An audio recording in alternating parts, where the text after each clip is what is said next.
Welcome to Caribbean Mystics Podcast, where we marry mysticism, superstition, and lore.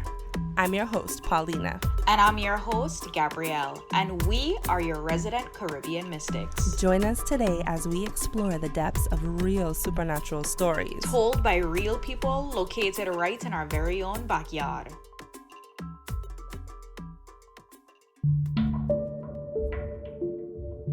Gabrielle, the manager of a metaphysical shop on the island of St. Thomas, meets a stranger one day who desires children, but has struggled with infertility for many years. Together, her and this stranger say a prayer that catalyzes a string of miraculous events to unfold.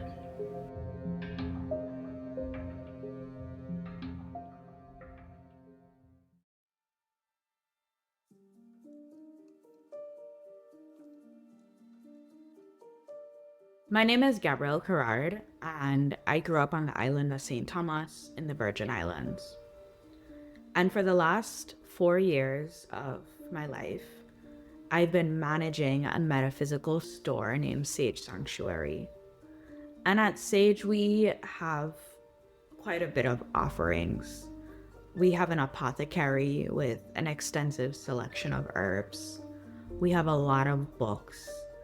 Mostly related to like occult themes, so like aliens, as well as like Buddhism and Christianity and, you know, sacred symbols and sacred sites and plant medicine, and just it's an alternative place to collect information.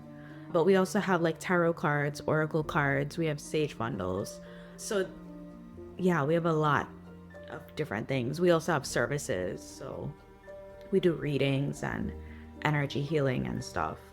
And a lot of what we do here and a lot of the energy that I think these type of tools attract is oftentimes people wanting like hope, you know, people come here and they don't quite know why they're led here, but they come anyways. And it's really amazing the amount of people I've been able to connect with, complete strangers, people from all over the world, because we're also really close to a marina. And so we get a lot of cruise ship passengers and people from the yachts, as well as our local population that'll come in. But you'd be surprised to know how many people are willing to be really vulnerable with a complete stranger.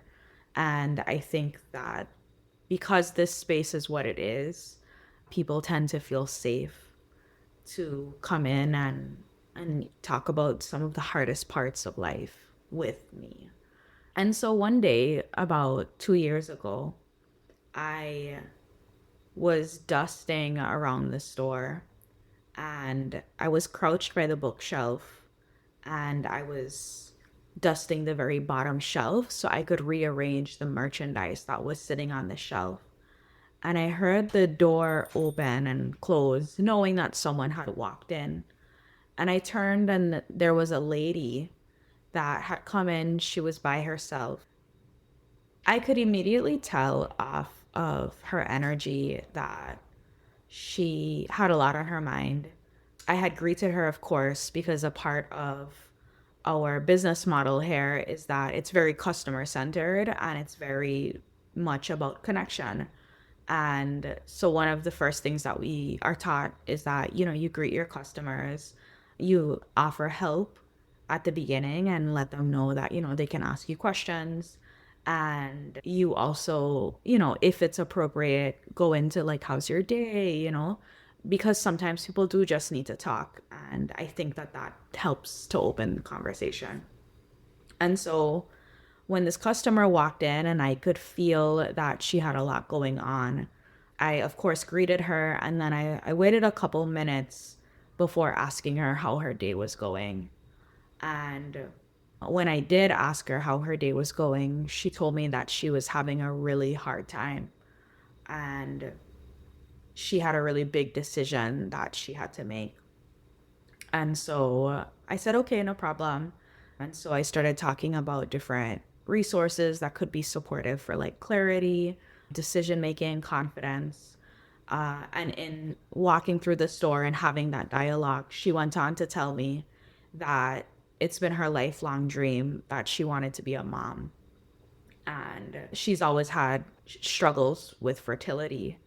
And so she had decided that she was going to go through the route of IVF. And they had done several rounds of IVF and it had not been successful. And she was down to her very last embryo.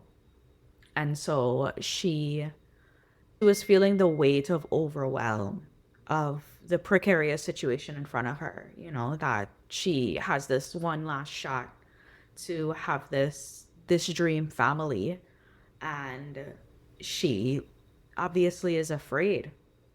And so I felt like a little bit helpless at first in hearing her story, and then as a woman sympathizing with the fact that like I too want children, and I could really feel the depth of her sadness in that. And so I don't know what came over me, but I offered her the opportunity to make an intention candle together. Upstairs of our retail space, we have a place where we do our sessions. It's a really beautiful space, but we always keep candles upstairs. And so I grabbed one of the unused candles. I remember it was a white candle, and I brought it downstairs, and I explained to her that candles are oftentimes used in a lot of traditions to send prayers into the heavens. And we walked over to the apothecary and I started pulling out some herbs. I pulled out lavender to sprinkle on top of the candle, and I explained to her that lavender is an herb that heightens any type of magical spell, or it heightens any intention. And so we sprinkled a little on top. And then I pulled out the red raspberry leaf, which is very much synonymous with fertility and womanhood and the womb space. And I explained that to her. I pulled out calendula because calendula is about mental positivity and confidence. It connects with the solar plexus, so it just felt supportive.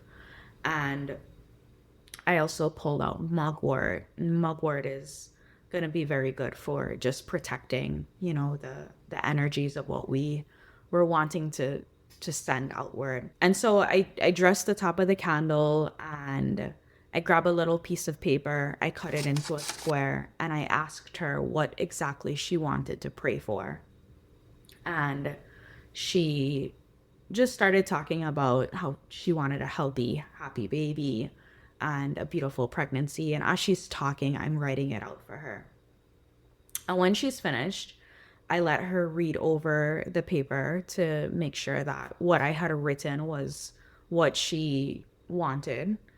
And she agreed. And I folded the paper up into 4 and I put it under the candle. And we lit the candle together. And I explained to her that I would hold on to the candle because I personally wanted to make sure that it got lit every day, right? And so I held on to the candle, and I explained to her that every day that I come into work, I will light this candle until the candle completely burns down. And so she said, no problem. And she left the store and she didn't come back. And so about a year passed, and the entire experience I've kind of pushed to the back of my mind. And oftentimes this will happen where you'll have these interactions with people, but you don't always get, the full circle of how everything kind of shook out to be.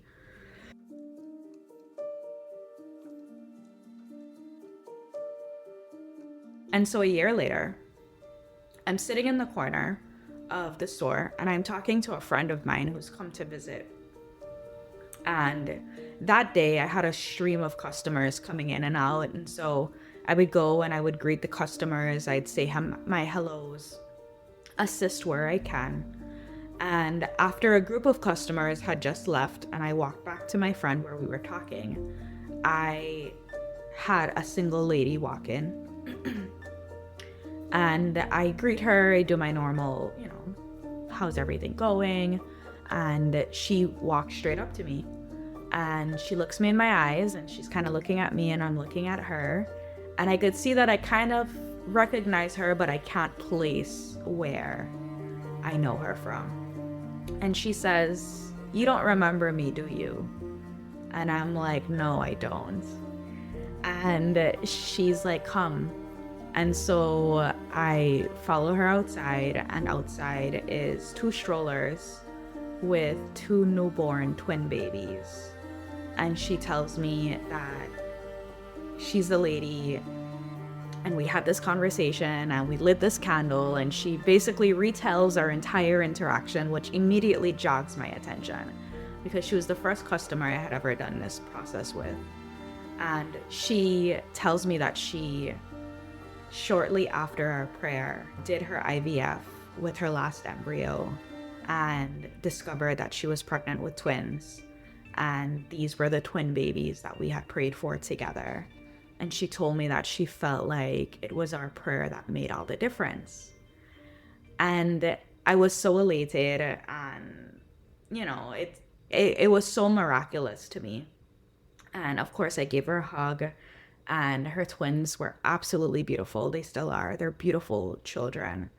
And after the initial interaction and the initial wonder of the entire thing, I start to go through the humanness of, oh, well, you know, maybe this was just a coincidence and things like this happen. And, you know, like, I believe in prayer and I believe in God, but I think sometimes we don't believe in the divinity that lives within us.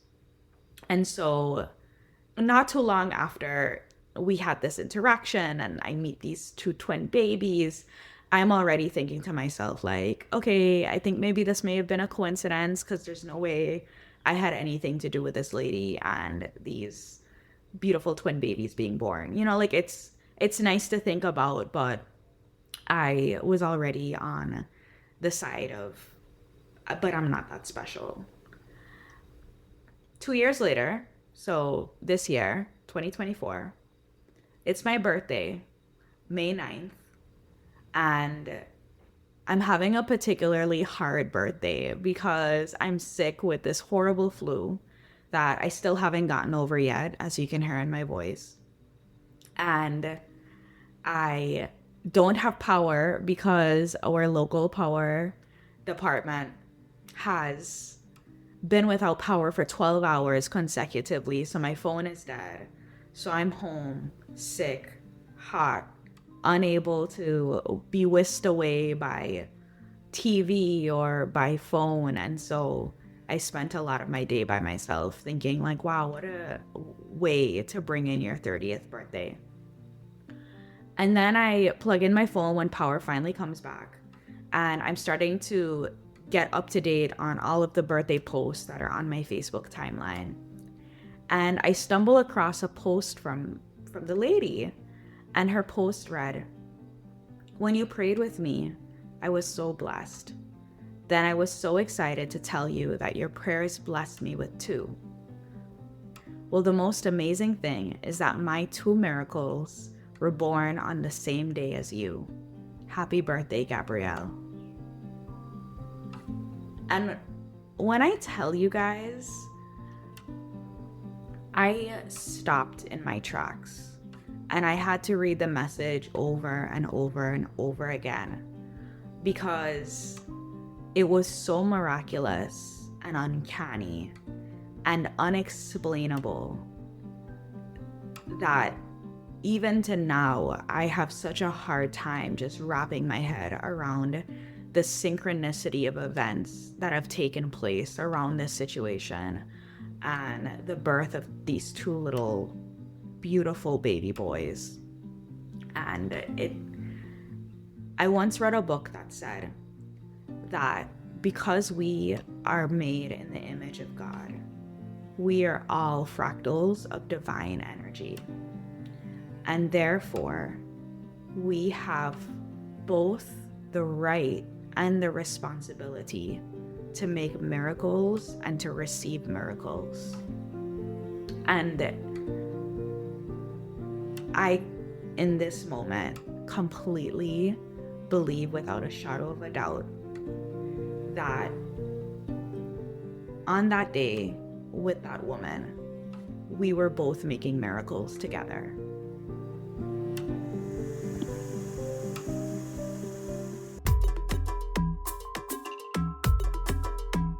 Thank you for listening to Caribbean Mystics Podcast. If you enjoyed the show, don't forget to share with your family and friends. Like, follow, and subscribe to keep up with all of our spooky Caribbean content. Do you have a story you'd like to share that took place in the Caribbean? Email us at caribbeanmysticspodcast@gmail.com. That's caribbeanmysticspodcast@gmail.com. Or check the show notes for more info. Caribbean Mystics is created and hosted by Paulina Creaky and Gabrielle Carrard.